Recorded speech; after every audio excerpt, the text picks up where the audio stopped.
Up to 65% discount on more than 80 designer brands, ranging from Armani, Burberry, Ferragamo to Levi's, Gap and Nike. The newly opened two-story mall, Johor Premium Outlets, is selling itself as a new shopping destination for bargain-hungry Singaporeans. But is it really too good a deal to miss out on? Not according to some Singaporeans, who were there for a sneak peek even before its official opening.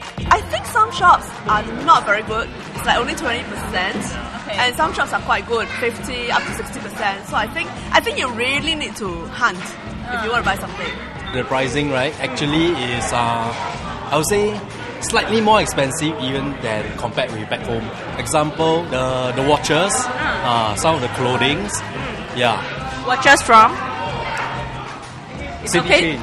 I visited the Nike outlet and also the Adidas outlet and Gap outlet, but I would say the Gap outlet does not have much variety right now if you compare with the Singapore one or even the US one. A joint venture between Malaysia's Genting Group and American real estate company Simon Property Group, Johor Premium Outlets is the chain's 70th worldwide and Southeast Asia's first.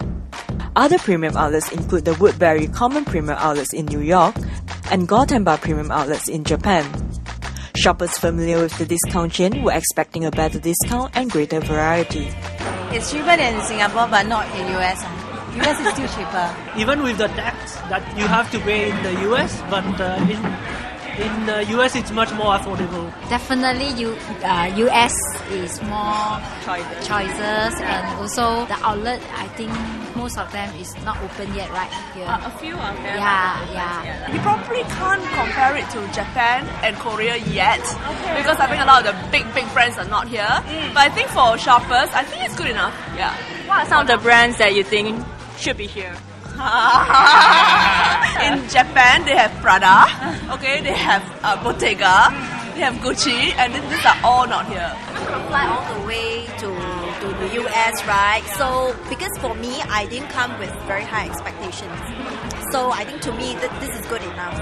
Despite the availability of more than 80 brands on offer, most of the merchandise are leftover stock from past seasons or items made exclusively by the brands for their outlet stores. Usually, if it's 1-2 season, you may experience like maybe between 30 to 50%, but if it's usually 2 seasons off, then the discounts start becoming higher. Shops like Tommy Hilfiger, Polo Ralph Lauren and Versace were closed when Razor TV visited, but are expected to open by January. As for food, only 4 restaurants and 3 cafes were up and running, and only 5 stores at the 800-seat food court were operating. Food-wise is similar.